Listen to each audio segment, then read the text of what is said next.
This episode is brought to you by Hasa. Liquid is clearly better. Liquid chlorine is the highest purity, works immediately, has no added cyanuric acid or calcium, and it will leave your pool safe, clean, and clear. And by the Bottom Feeder professional grade battery powered vacuum system.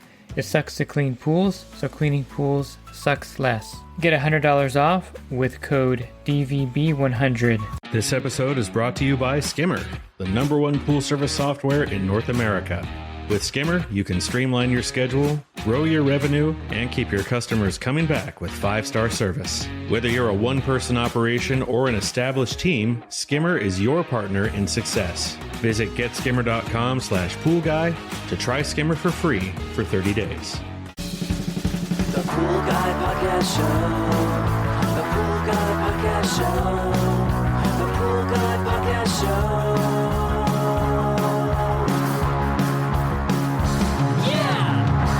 Hi, welcome to the Pool Guy Podcast Show. In this episode, I'm going to talk to you about shocking your pool. And of course, the first thing that you have to know is that shocking is not actually something that is a one and done thing. It's actually a process. And I'm going to go over the process with you and kind of fill in the gaps when you say shocking a pool. Are you a pool service pro looking to take your business to the next level? Join the Pool Guy Coaching Program. Get expert advice, business tips, exclusive content, and get direct support from me. I'm a 35-year veteran in the industry. Whether you're starting out or scaling up, I've got the tools to help you succeed. Learn more at swimmingpoollearning.com. One reason why a pool may turn green or have algae is because it has too little chlorine in it. And this is one of those things where it's just something that you have to understand, that when you say shock a pool, or you go to the pool store and they say you need to shock the pool, that's kind of a one word that explains the whole actual process of it, and it's kind of become an industry standard. For some reason, we just say shock the pool or add shock to the pool, and you're supposed to know exactly what we mean by that. And the person behind the counter at the pool store says that. The customer is expected to know exactly what is meant by that. It's like if someone says bake a cake, that means go bake a cake, but of course there's things involved in that. You gotta, of course, break some eggs and get the cake mix and all that stuff. I don't know how to make a cake, but basically you need to get all the ingredients together, put it in the oven for a certain amount of time and temperature, and then you bake the cake. Same thing with shocking a pool. It's just a term used for the process. And this means adding chlorine to a certain point. Yes, you're adding chlorine to the pool to a certain point. And what point is that? Now here is where it gets really confusing. And it's kind of like when you're baking a cake and you get a toothpick and you stick it in there to see if it's done or not. And if it comes out kind of gooey, then you know it's not finished. Well, when you're shocking a pool, you can't do that, because if you dip the toothpick, let's say, in the pool, which is your test strip, you pull it out and it's showing 0 chlorine, you have a problem because you've shocked the pool, you've added 10 gallons of liquid chlorine or whatever. The next time you test it, you're at 0. It's a big problem because you didn't add enough chlorine to the pool to do what you need to do to that pool, depending on if it's cloudy, green, yellow algae, because a lot of things happen when you add the chlorine to the pool and you don't really get instant results. Again, it's like putting a cake in the oven. You have the oven set at 400, put the cake in there, and after 1 minute, the cake is not solidified. It's still gooey because it takes time for that to bake. The same thing when you add shock to a pool. It takes time for that pool to kind of bake, get to the right chlorine level to kill the algae in the pool. For example, if the pool is really green, there's mosquito larvae forming in the pool, and let's just say it's a 15,000 gallon pool, and you put it in 2 gallons of liquid chlorine. Nothing's going to happen, because it's just like basically pouring water into the pool at that point, because there's so much algae in the pool that 2 gallons of liquid chlorine are going to do nothing to the water. Now, if the pool is that bad and it's 15,000 gallons, you're going to need to add probably, I have a ratio of chlorine per gallons of water. And this seems to be a pretty good ballpark ratio to use when you're trying to get a pool from green, black to kind of murky blue. It's not going to be blue right away. For every 1,000 gallons of water, you're going to add 1 gallon of 12.5% liquid chlorine or 1 pound of cal hypo to the pool. And this equation has served me pretty well over the years. I kind of did this unconsciously. I'm kind of the person that overdoes it, then underdoes it. And I've always been paranoid about putting too little chlorine in the pool. So I'm always overdoing it. I'm kind of heavy-handed. I'll admit it when I'm shocking a pool. Now this formula is only for a green pool or a pool that's like completely covered in mustard algae. This formula is not for a pool that's kind of blue, murky blue. You can see at the bottom, but it's cloudy. It just ran out of chlorine. There's really not a lot of algae in the pool. Then you would want to do a 20 parts per million, bring the chlorine level to 20 parts per million or 30 parts per million. That may sound like a lot of chlorine, but it's really not. So if the chlorine is at 0 and you have a 15,000 gallon pool, you would add about 3 gallons of liquid chlorine at 12.5% strength to bring it up to the 20 parts per million. Let me get you the cal hypo number here so you can see how much cal hypo you need to add for the same exact pool. If you're going to use cal hypo, you'll need about 4.5 pounds of cal hypo, 73% cal hypo, to bring it from 0 to 20 parts per million. But there is a problem with even using a calculator to get the 20 parts per million number, and that is the fact that the chlorine is at 0, but it could be actually negative chlorine. The way I describe this is that there are factors in the water that make that 0 more like a negative 10. Algae in the pool, black algae, yellow algae. The pool is really cloudy. The pool smells like ammonia. There's like a lot of chloramines in the water, and you have this really strong Windex smell. That's probably a negative chlorine level, even though there's no such register of a negative chlorine level when you do the test. It just shows 0. So if you're at negative 10 and you're going to bring it to 20 parts per million, you're actually bringing it to 10 parts per million. So you're going to actually have to bring it to 30 parts per million. There's a process in trouble-free pools where they actually bring it to like 50 parts per million. And I think that's a fair way to make sure that you have enough chlorine in the pool and you're not going to have any kind of errors with adding too little chlorine. So instead of shooting for, the breakpoint chlorine level, the breakpoint if it has chloramines, go ahead and just go for 40 or 50 parts per million of free chlorine. So instead of adding 3 gallons to the pool to bring it to 20 parts per million, you would add about 7 gallons to bring it to 50 parts per million. Just double that. If you double the 3 gallons to bring it to 20 parts per million, that's 6 gallons. Add 1 more gallon, that'll bring it to about 50 parts per million. And then you really have nothing to worry about as far as not having enough chlorine in the pool at that time. Now, of course, you can't use the pool until it drops down below 10 parts per million. So just remember that when you do shock the pool and bomb it out, that there is a level it has to drop to be safe to swim in. And of course, you would say something like, well, you're actually wasting chlorine because you don't really need that much. You just need to bring it to 20 parts per million. But from my experience, I think to err on the side of too much chlorine or more chlorine is much better. If you were to throw in that 3 gallons of chlorine and it wasn't enough, the pool would zero out or get close to 0 again. You'd have to add 3 more gallons or more afterwards anyway. The pool may start getting some yellow algae and turn green on you or turn really cloudy on you. So I would say to avoid this, always err on the side of much more chlorine than less chlorine in the pool. And you really can't go wrong by putting more chlorine versus less chlorine. There's really nothing that you're going to be able to get an exact number anyway, because like I mentioned, there are a lot of factors in the water that may destroy the chlorine level rapidly. And if you just put 3 gallons in, and let's just say the phosphate level is at 2,000 parts per billion, and you have some microalgae you can't see, it's not going to have any good effect on the pool water in that case. And you wouldn't even know this unless, of course, you did a phosphate test. And even if you did that, you wouldn't be able to see any kind of microalgae in the pool that's forming in the water.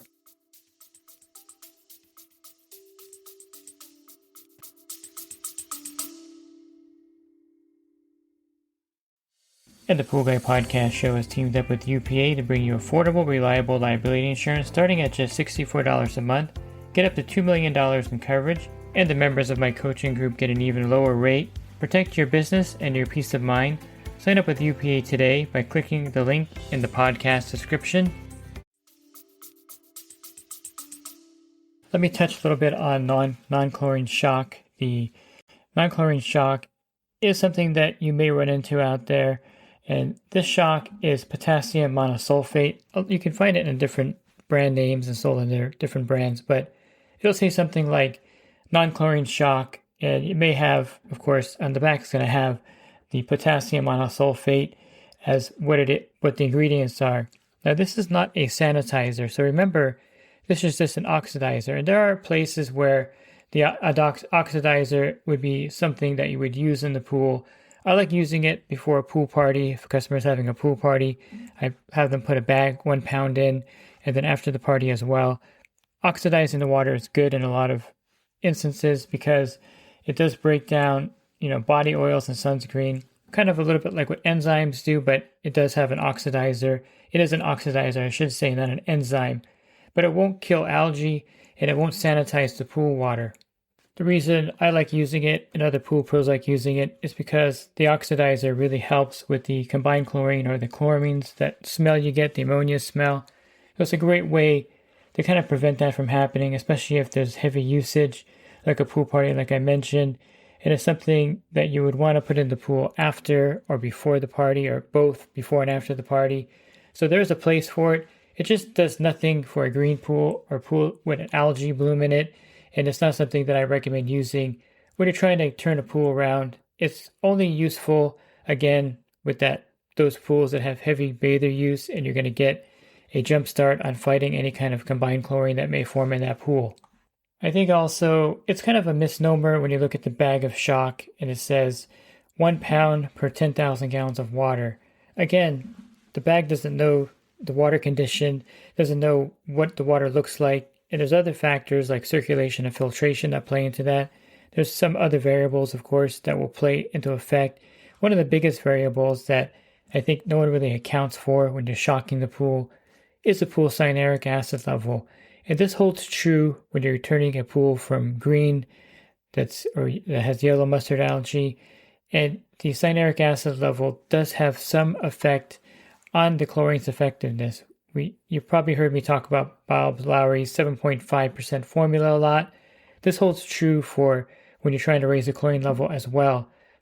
I'll give you an example. Let's say that you get to a pool and you test it, the pool's cloudy and it's kind of murky, the chlorine has zeroed out, and you test the pool, you do a full round of test factors. Now when you get to the cyanuric acid test, it's coming in above 100. So then you do a dilution test where you take some bottled water, mix it halfway with the pool water, then you do the cyanuric acid test again, and it's coming in well over 200. So there's really no way to know now what the cyanuric acid level is. You know it's over 200 parts per million because the test shows that, and you could do another dilution test. And as you do that more and more dilution tests, the test, of course, gets more and more inaccurate. Most cyanuric acid tests to 80 parts per million or 100 is the accuracy range. Anything above that, it starts to get inaccurate, and then you can do the dilution test to kind of get an idea of what it is. But let's just say it's at 250 parts per million. Well, if it's at 250 parts per million times 7.5%, that means for the chlorine to be effective in the pool, it has to be at 19 parts per million. And that's 19 parts per million per day to just have some effect on that pool water with the cyanuric acid level at 250 parts per million. So if you are trying to turn a pool around, and again, I'll go back to my 15,000 gallon pool, bringing it to 20 parts per million from 0, that's 3 gallons of liquid chlorine. But if you have a cyanuric acid level of 250 parts in the water, you're going to have a problem with this formula because that's just the baseline free chlorine level it needs just to be somewhat effective. So you're going to have to go higher than that. And that's why I said 40 to 50 parts per million is a pretty safe level to bring it to. And that's why when a lot of pool pros do a green pool cleanup, we don't really test the cyanuric acid because we know that if we bring it to 50 parts per million, it doesn't really matter what that level is unless it's at 500 parts per million, I guess. Then you don't have to worry about it. So the cyanuric acid is a factor when you're shocking the pool, and keep that in mind that, again, there's a lot of variables involved in it, and there's not just 1 pound of shock per 10,000 gallons of water, 1 pound of cal hypo, I should say, for 10,000 gallons of water, and to bring it to a shock level takes a lot more than that. And it's one of those things where as you're in the industry and you're learning this, you're going to get much better at judging how much chlorine to add to the pool. Another thing that's not surprising is when you get back there the next day and you put, let's say, 7 gallons of liquid chlorine in the pool. You get back there the next day after 24 hours and you test the water, and the pool is showing, 1 part per million of chlorine. And you're like, what happened to all that chlorine? Well, a lot of that, hopefully the pool looks a lot better, by the way. So if it was green with mosquito larvae and you put, you brought it to 50 parts per million, hopefully you can see the bottom of the pool at least, or it looks a lot better. And that's because a lot of that chlorine was used up with what I would say a negative chlorine level, the algae in there and all of the other stuff in there destroying the chlorine. And getting back to the next day and having it at 0 or 1 part per million is not a surprise. If I get back to the next day and it's showing like 10 parts per million, I'm really surprised in a lot of cases if the chlorine actually held to that level, because there are other factors like the filtration and how much organic junk is actually in that pool. It's really hard to tell from one green pool to another how much gunk is in there. And raising the chlorine level to a 50 part per million is pretty fair in making sure that you're going to clear out most of that stuff and have somewhat of a chlorine reading, 1 or 2 parts per million, hopefully not 0 again, but you'll have some chlorine the next day in that pool. Is there actually a hard and fast rule? Like I mentioned, there isn't, but for a green pool cleanup or a pool with a lot of mustard algae, I like the 1 gallon of 12.5 liquid chlorine to every 1,000 gallons of water. Seems to be the sweet spot. For those other situations where the pool just kind of looks cloudy or zeroed out, use your judgment on that. But I would, of course, test the cyanuric acid to see where it's at, and then appropriately bring that chlorine level up to a level that's going to be, 20 parts per million over that cyanuric acid formula that I gave you, 7.5% of the cyanuric acid level. So if the pool has a cyanuric acid reading of 100, you're going to need 8 parts per million of free chlorine just to make that chlorine effective. And so in that case, I would definitely bring that pool up to about 30 parts per million so that I have that extra 20 parts per million above what would take to make that chlorine effective, if that makes sense. So you're not really doing straight math here. There's no hard and fast formula. But as you're working out there in the field, you're going to get much better at judging how much chlorine to add to the pool.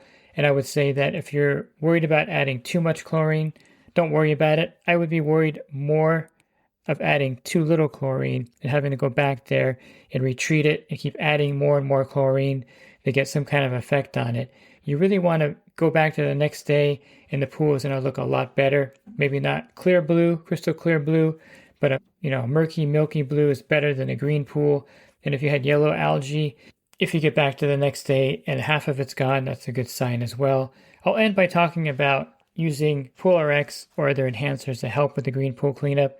And I think it's really effective, or yellow algae, mustard algae blooms, to test the phosphate level for sure. If there's algae in the pool, there's probably phosphates in the pool at a pretty elevated level. Testing that really helps, and adding a phosphate remover could be part of the treatment. Enzymes can also help. Pool RX is a great way to clear a green pool or algae as well. The minerals will help destroy the algae in the pool. I would say sodium bromide was something you could use, but you can't find that anywhere, and it's really, EPA has come down pretty hard on sodium bromide. So the yellow trine and yellow treat, you can't find those readily, but that's what we used to use in the old days. So switch over to Pool RX or another algicide. The algicide will really help accelerate this process, and you can do it with just pure chlorine, of course, but with an algicide or a Pool RX or a phosphate remover, this does help a lot and makes it a lot quicker, and it makes the chlorine much more effective when you're doing a green pool cleanup or a really bad algae outbreak. Using these enhancers really help a lot. If you're looking for other podcasts, you can go to my website, swimmingpoollearning.com, and you can find on the banner, you can see a podcast icon. Click on that. There'll be 1,900 podcasts you listen to there. And if you're interested in the coaching program, you can learn more at poolguycoaching.com. Thanks for listening to this podcast. Have a great rest of your week, and God bless. This episode is brought to you by HASA, providing products that deliver clean, healthy water for every aspect of everyday life. The bottom feeder battery-powered vacuum system, portable, powerful, and only weighs 12 pounds. And Skimmer. Get Skimmer, America's #1 pool service software. Podcast listeners can try Skimmer for free at getskimmer.com/poolguy.